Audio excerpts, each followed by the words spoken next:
what actually makes everything. Yeah. And then I release everything through Touch God Media House. Mm-hmm.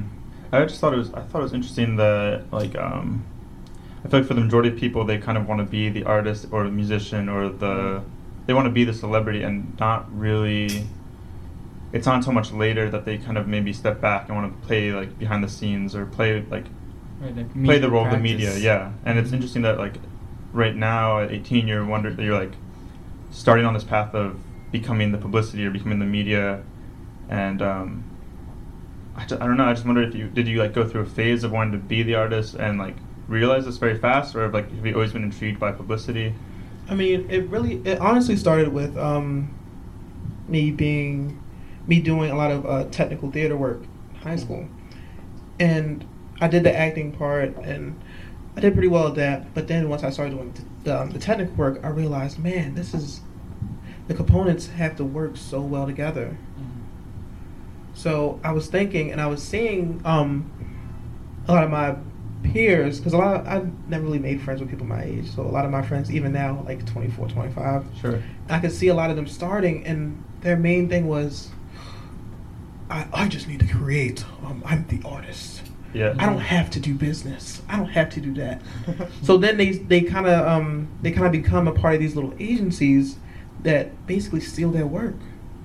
I mean, they can see their work in a magazine or a billboard, but what after that? What happens after that? Because you see a lot of times, like with the artists who got their work on Time magazine. Who's that? I believe his name is Dylan. but you know him well.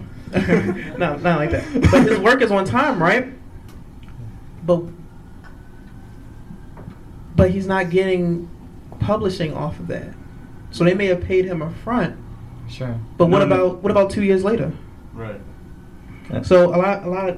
I was worried that people would get taken advantage of, and I didn't want that. I didn't if I created something, I wanted it to be mine. Mm-hmm. I didn't want to sign it off to someone else for a quick check, because once you blow that, then what do you have now? Right. It's funny. You want to you're trying to set up so you are Time magazine. You know? I mean, basically. I also like that you're talking about stealing fame from a guy that you only know as Dylan. You know? Nobody remembers his last name. That's his legacy. But I mean, I just want, and I also want to encourage my peers to want to aim for ownership, because everyone's like, especially now, like in college, everyone's like, I just want a good job and I just want a degree so I can get a good job and work and da. But what about ownership? Right.